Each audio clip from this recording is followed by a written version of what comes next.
दोस्तों चलिए हम लोग देख लेते हैं मंडे के लिए मार्केट में किस तरीके से हम लोग के क्या-क्या लेवल हो सकते हैं। तो अगर हम लोग निफ्टी को देखें तो निफ्टी का हमारे जो सेम रेजिस्टेंस रहेंगे, जो पहले रेजिस्टेंस थे यानी 25,900 और इसका 26,000 यही रेजिस्टेंस रहेंगे, तो इन्हीं के आसपास हम लोग देखेंगे। अब यहाँ पे थोड़ा सा सेलिंग पेंडिंग हो गई है, तो देखेंगे किस तरीके से यहाँ पे हम लोग के पास आगे मौके बनेंगे। फिलहाल रेजिस्टेंस और सपोर्ट मैंने मार्क करके रख दिया है। तो नीचे का ये सपोर्ट आपको 25,350 के आसपास दिख रहा है और दो रजिस्टर्स हमारे दिख रहे हैं 25,900 और 26,000। तो यहाँ पे हम लोग नज़र बना के रखेंगे कि किस तरीके से ट्रेड होता है। अब चलिए हम लोग देख लेते हैं बैंक निफ्टी को।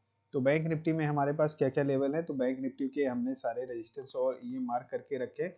नीचे एक जो हमारे पास सपोर्ट दिख रहा है, ये दिख रहा है करीब जो आज का फ्राइडे का लो है, ये 60,575 के आसपास। तो ये हमारा लो एक सपोर्ट एरिया है और रजिस्टेंस ऊपर एक ये यहाँ पे है 61,770 और दूसरा एक सपोर्ट यहाँ पे मिलने वाला है जो 60,870 के आसपास है और बड़ा सपोर्ट हमारे पास 60,100 के आसपास है। तो यहाँ पे हम लोग देखेंगे किस तरीके से ट्रेड होता है।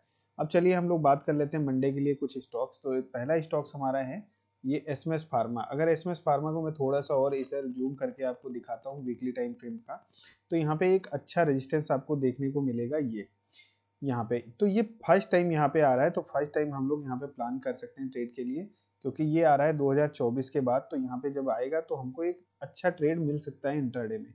ये अगर डायरेक्ट यहाँ पे आता है तो यहाँ पे हमको एक अच्छा ट्रेड मिलेगा। तो इसको मैं डेली टाइम फ्रेम में कन्वर्ट करता हूँ। डेली टाइम फ्रेम में कन्वर्ट करने के बाद आप यहाँ पे जब भी ये 400 के आसपास आएगा तो हम लोग सेलिंग कैंडल मिला के यहाँ पे देखेंगे कि सेलिंग के लिए अगर कोई अपॉर्चुनिटी मिलती है तो यहाँ पे हम लोग ट्रेड सेलिंग की साइड ले सकते हैं।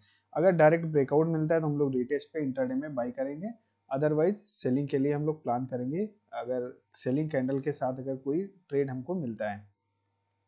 दूसरा हमारा जो स्टॉक है ये है ग्रेफाइट इंडिया का। तो ग्रेफाइट इंडिया पे अगर आप देखोगे तो यहाँ पे भी मैं जूम करके आपको दिखा देता हूँ, यानी वीकली टाइम फ्रेम में। तो यहाँ पे भी स्टॉक्स ने काफ़ी समय बाद, यानी कब आ रहा है, ये भी 2024 का रेजिस्टेंस है। तो 2024 के रेजिस्टेंस के पास फर्स्ट टाइम ये आ रहा है और यहाँ से जब फर्स्ट टाइम ये कहीं भी किसी भी रेजिस्टेंस के पास फर्स्ट टाइम आता है तो इंट्राडे में एक मोमेंटम हमको नीचे के साइड में मिलता है।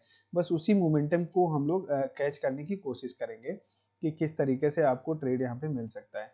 तो 5 मिनट टाइम फ्रेम में आप लोग जाएंगे और 5 मिनट टाइम फ्रेम में अगर आप ब्रेकआउट मिलता है, यहाँ पे ब्रेकआउट मिलने के चांसेस ज़्यादा हैं, तो ब्रेकआउट हमको 710 रुपए के ऊपर देखने को मिल सकता है।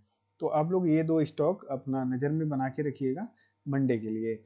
और हमारा जो स्टॉक्स था कैनरा बैंक का, कैनरा बैंक का हमारा स्टॉक्स अभी ट्रेड इसमें कोई एक्टिवेट नहीं है। 163 यानी 164 रुपए के आसपास इसमें रेजिस्टेंस है। वहां पे आने के बाद देखेंगे किस तरीके से ट्रेड होता है।